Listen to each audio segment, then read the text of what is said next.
Spearhead is a new way of playing Warhammer Age of Sigmar, and I'm going to be playing a game in a few days' time. Now, there's just one main issue with that, and that's I don't have a Spearhead.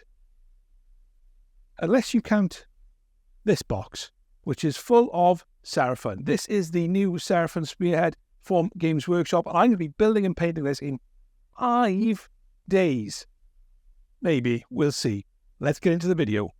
You may ask, why am I undertaking this crazy challenge? And that is thanks to the good people at Games Workshop who kindly sent me the Seraphon box and will be featuring this article on their Warhammer community webpage, where I and other content creators will be seeing how quick we can paint a Spearhead box. So make sure you click the link in the description to find out how we all got on. So let's jump into the box and see what we've got. And full disclosure, my hay fever is in full effect, so I'm sounding a little duskier than usual. So we've got the instruction booklet, we've got all the bases, and of course those beautiful, beautiful plastic sprues that we're going to transform into this Seraphon Spearhead. One of the best things about the Spearhead game is that literally you just build what's on the box. Yes, you're going to have different build options within the box itself. However, the Spearhead's designed to work using the exact molds that are on the box. You don't have to think about it too much. You can just go right ahead and start building. So whilst I said it's 5 days, in reality, it's 1 full day and 4 evenings that I've got to get this. I know that one of those evenings is actually out of the window because I'm going to a Foo Fighters gig. Thanks, Dave. It was awesome. So really, we've got 1 full day. We've got 3 evenings, and maybe if I can fit in some before work as well. So we are up against it a little bit.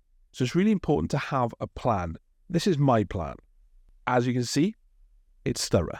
Now, in my mind, dry brushing, contrast paints are going to be the quickest way to get these models up to tabletop standard. So that's what we're going to do. I'm going to prime everything in Wraithbone, apart from those Kroxigor, which I'm going to prime in Deathguard Green, because I want to just add a little more visual interest and try and go for a slightly different colour with them based on the box art. I think I'm going to lean heavily on these 3 contrast paints: Kroxigor Scales, Aethermatic Blue, and Akhellian Green. So let's see how we do. Now, because of the limited time, I'm going to be jumping around the models a fair bit, so it's not going to be like my traditional video.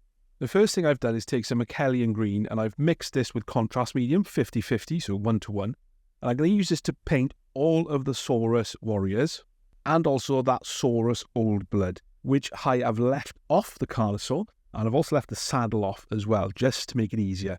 So just work your way around and make sure you don't need any white spots on any of the warriors. Next up, I'm going to move on to those Kroxigor, and we're going to get a little bit funky to start off with here. So the first thing I'm doing is taking some Kroxigor Scales. What else would I use? And I'm going to paint this over all of the hard shell of the Kroxigor, having a look at the box art to see which bits are darker. Then, before that paint is dry, I'm going to clean my brush off, I'm going to dip it in some contrast medium, and then I'm going to feather it a little bit. So I'm basically going to stipple from the Deathguard Green into the Kroxigor Scales. And what this is going to start to do is dilute the contrast paint on the model. And then I can use this to brush into all the recesses and also feather a little bit of a transition. Now, we can go back and fix this later really easily with some more stippling, but I think this is a really effective way to get a nice dirty blend without too much effort, and it really starts to bring those Kroxigor to life a little bit, particularly when you look at the box art. For the Carnosaur, I'm going to follow the box art again. I did think I'd just have a look at some pictures of lizards and go for something funky, but time is against me. So I've taken some Flesh Terror's red contrast paint, and again, I'm just going to paint this all over the top of the model where I want the red flesh to be. Now, for some reason, Flesh Terror's red has a habit of not getting into all the recesses, and when it dries, you'll see some lighter flecks. So take that little bit of extra time just to make sure you do work it in. I didn't do that here, and I had to go back and fix it later on. Similar to how I did the Kroxigor Scales, I'm now going to do exactly the same using contrast medium over the Flesh Terror's red. Now, where this Flesh Terror's red may have dried, I'm just going to put another line of it in and then just use the contrast medium over it to blend it in. So you start to get a pinky orangey underbelly. Now, you could potentially use something like Gullum and Flesh here, but for me, I was just happy to do it this way, and it's going fairly quickly, actually. The important thing is to make sure that it doesn't pool too heavily in any one particular area. But again, we're going to go back over it and try and highlight it up a little bit later anyway. If you're watching this thinking, that looks cool, I want to try it, then give it a go on a spare bit of plastic first. You don't have to do it on a model for the first time. Try it somewhere different where you don't mind making mistakes. Back to the Saurus Warriors and back to Akhellian Green. Now, this is fully neat, so it's not thinned with anything, and I'm going to focus this along the back and any areas where you've got hard scales. So what we're looking to do is leave the lighter colour on the softer fleshy areas like the inside of the arms, the chest and the body and the underside of the tail. And the rest of it we want a darker colour. Now once this had dried, I wasn't quite happy with it, so I decided to put a third coat on, and this gave me the exact look I was going for. Next up, I wanted to base all the stone elements. Now I'm not sure what the Saurus hitting sticks are made of, but I decided to make them stone. So I just took some Basilicanum Grey contrast paint and painting it all over. I also used this on the Seraphon banner and on the saddle for the Carnosaur. Now, just one thing with the saddle is check that it doesn't pull too heavily in the recesses. I wasn't overly observant, so I did have to go back and fix it a bit more than I would have. For any horns and any bone elements, I painted this using Skeleton Horde. And once that first coat of Skeleton Horde had dried, I did go in with a second coat about halfway down and just painted this back towards the end of the horn. And this just gives you that slightly darker colour for when we highlight it later on. So far so good, and we're getting through things. So first up, it's time to start highlighting that Carnosaur. Now it's really important that everything's dry before you get to this stage. And this is why I'm bouncing between models, is because I can keep working whilst other models are drying. The first highlight I'm going to use is some Wild Rider Red. This is a nice bright orangey red. And generally what I'm doing with this is I'm using a big dry brush. I'm doing a combination of stippling and traditional dry brushing. Now because the models are nice and textured, they pick up the paint really easily. So it's fairly straightforward to do this. Whilst that Wild Rider Red gave me a fairly subtle highlight, I wanted to really push it with the next stage. And to that end, I used Fire Dragon Bright, and I stippled it across those areas I really wanted to get some colour differentiation. And you can really see how that picks out, particularly in the hindquarters of the Carnosaur. I think it's really effective. To just take away some of the harshness of that blend underneath the Carnosaur, then I took some Wraithbone and just stippled this over the areas that were going to perhaps be a little brighter, that were going to catch the most light. So generally those parts that are going to be brighter are going to be further away from where the transition is between the skin. Not so many bright elements here because obviously it's underneath, so it's going to be in shadow. So don't want to go too bright at this stage. Just to help pick out some elements, I then went to white and I stippled this across the areas where I thought it would really benefit and just help to show up some of the colours a little bit better. So I'm looking at the tail mainly for this part. Going back to the Saurus Warriors and of course that Saurus Old Blood, I then took some Sotek Green and did this exactly the same way as I did the Carnosaur. So I started stippling it along those heavy areas to start with, just to give me that little bit of a transition and to take away some of the harshness of that Akhellian Green. When I was done with that, I took some Temple Guard Blue and did more of a traditional dry brushing with this, and a little bit of stippling on the top of the model, but generally the traditional dry brushing just catches those scales and gives you a little bit of a highlight to focus on. For the lighter fleshy colours, I used Baharroth Blue to start with. Again, I was stippling this, so if you're not sure how I do the stippling, then check out this video here where I show you how to do it on a container. It's exactly the same technique, however, I'm doing it with smaller brushes on a smaller scale. So the Baharroth Blue is a nice bright blue. I really, really like this colour. And it really does start to bring out the brightness of the fleshy parts of the Saurus Warriors. Just to add a slightly brighter colour, I then added a little bit of white into the Baharroth Blue. Not too much because it'll go a little bit too pastel-y. I use this fairly sparingly, mainly on things like arms, which are very exposed and are going to catch a lot of light. And again, this just helps it become a lot brighter. Moving across to the Kroxigor, it was time to smooth out some of the roughness in that cheap and nasty blending that we did. So again, we're stippling. This time we're using Deathguard Green. And again, this is the primer colour that we used. So we're looking to stipple it particularly around those areas where we've got that transition and if we've gone on a little bit too heavy. So this is really going to start to build up the transition very nicely. And like I said, if there are any sins, you get to cover them up with this stage. To add more of a highlight, we can use some Ogryn Camo. Again, we're going to stipple this over those areas, that are going to catch the most light.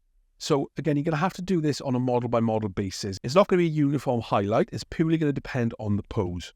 But it's key here that we don't use too much of it, and we don't want to overpower, particularly where we've got those blends and that Kroxigor Scales mixing into the Deathguard Green. So use this fairly sparingly. I then took some Sybarite Green and used this to highlight all of the hard scale areas on the Kroxigor. Now I'm doing this in more of a traditional dry brushing style rather than a stippling. So I'm moving the brush across the model, catching the raised edges and giving me a nice highlight. Next up, I'm going to paint all of the claws and any black elements across all of the models. I'll just show you this on the Carlsson more than anything. So we've got those plates running down its spine, so I'm going to paint those with Black Legion contrast paint. And I'm also going to paint any claws. Again, this is going to cover in one hit. We can go in and highlight it later on if we've got time. But generally, this is a great paint for this kind of thing. Again, very similar to the Flesh Terror's Red. It does have a propensity to not quite work its way into all the recesses. So do keep an eye on this as it dries. Next, it's time to paint all of the rope elements. Now, I was looking at the box art. This is all red. So I thought for this, we're going to go back to the traditional layer wash highlight. And similar for the gold, which we'll do next. So first up, let's take some Khorne Red and paint all of the red chords. So we've got a little bit across the Kroxigors. We've got some on the Saurus Old Blood. And of course, we've got it on the Saurus Warriors. And it tends to be holding on all of the armor plates. Now, based on how long that took, I am now having to rethink my plan because it took me far too long. So I'm not sure I'm going to be able to wash and highlight the red chord, so I may have to just leave it as it is. Let's jump into the gold. Now, there's a lot of gold on these models. So I'm using Retributor Armour, and I'm doing my best to paint this quickly, but the problem is if I rush too much, I'm going to start making mistakes on bits that I've already finished. So it's worth taking my time here. Now, in terms of what we're painting gold, it's fairly obvious, particularly on the Saurus Old Blood. He's got a lot of armour. And of course, the warriors have got the leg armour and, of course, their shields. The Kroxigors themselves have got some gold elements on them, but it's not a huge amount in comparison to the rest. Now, whilst I could get away without washing the red Horde elements, I was pretty sure I couldn't get away with that on the gold. So I took some Reikland Fleshshade, and I took this and I washed all of the gold with it. This was a really quick step. The one caveat I will say, I did this late at night before going to bed and I just left it because I just had to get it done that day. But if you've got a bit more time, then watch it as it dries, because the issue I had was that it did pool a little bit in some recesses. Not terribly so, but just generally it's just one headache you don't have to have if you've got a little bit more time to do it. So it's the next day, and generally for the gold, I wasn't really going to highlight it. But I think I can get away with just doing the big elements of it. So I'm going to go back to my dry brushing. I take some Liberator Gold. Make sure you really do shake that pot up. And I'm going to just traditionally dry brush as much of it as I can without going too close to those elements that I'm going to make a mistake on, because most of them are already finished. I don't want to have to go back and try and fix them. So I'm going to use this fairly sparingly. Doing it over the shields is nice and easy, so I'm doing that off cam. And obviously doing the armour on the Old Blood is fairly straightforward as well, as is the weapons for the Kroxigor. Now, using everybody's favourite paint, Corax White. I don't care, don't come at me, I like it. I'm going to go in and paint all of the mouths of the Saurus Warriors and the Kroxigor, being careful again not to go over bits I've already finished, and any elements that I want to have a little bit of a glow to them. So really the main thing is this big ball of death that this Kroxigor's got on his weapon. So I'm going to do a couple of coats of Corax White on this to give me a nice white finish. And obviously round the mouths as well, so I can get all the teeth painted, but also to prep the areas so that we can get the inside of the mouth finished. Once that white paint is dry, I'm going to paint all of the mouths using Volupus Pink contrast paint. Now, this will work its way into the recesses around the teeth. It will stain the teeth, so we will have to pick them out later on, but it will make it so much easier to do so.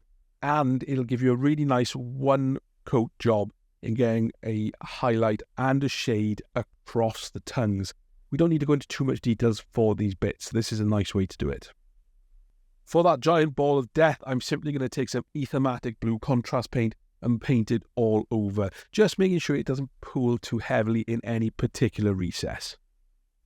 One area where you can get some nice colourful effect really quickly without a huge amount of effort is on the feathers. So all I'm doing here is painting some Striking Scorpion contrast paint. I'm painting this on the front of the feathers. I'm taking some Frost Heart and painting this on the back of the feathers. And then I'm working across to blend them into each other. And this gives you a really nice bright feather effect that stands out really nicely across the models. And it's taken me less than 30 seconds to achieve. I'll show you again very quickly on the feathers of the Drummer Boy, painting the front with Bad Moon Yellow contrast, the back with Magma Droth Flame, and then just working them across each other and into it so you get this really nice, very easily blended yellow to orange feather. The end is almost in sight, so let's crack on and finish up what we need to. So there's a few stone elements to do, and I'm going to base all of these using Dawnstone. You might need more than one coat. I certainly did in some areas. But again, this is just a fairly rough bit of work. The important thing is not to go over any of that gold we've already finished. Then I'm going to shade it all using Null Oil, which is a nice, easy, straightforward step.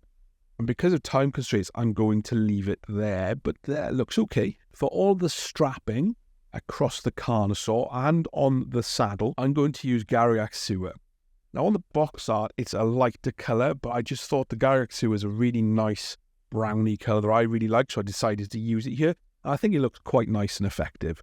For all the stonework on the saddle and the banner, I firstly took a little bit of Dawnstone and stippled this across all of the area. Now this started to unify that grey a little bit and make it look a little bit nicer.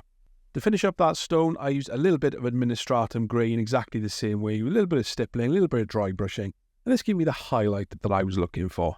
So just about at the 5-day mark, let's see how we are looking.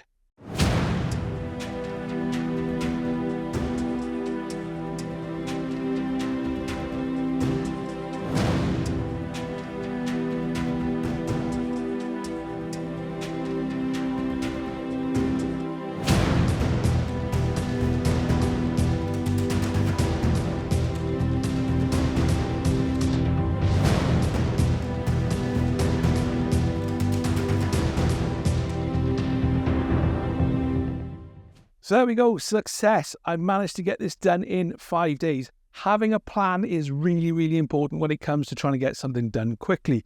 It's really important to set some objectives along the path to hitting that goal, such as a day for building, a day for painting the Saurus, a day for painting the Kroxigors. You know, those kinds of things, they just help and give you a little bit of a target to aim for. Now, painting things quickly isn't always the best thing for everyone, but look, the way I see it is I've got a nice little spearhead force to the tabletop, and just because they're done doesn't mean they're finished. I can always go back to them and add some more detail when that time pressure's off. So I really hope you enjoyed this video. If you're going to be playing Spearhead, let me know down in the comments. I'd really like to know. Thank you so much for watching. I'll see you next time.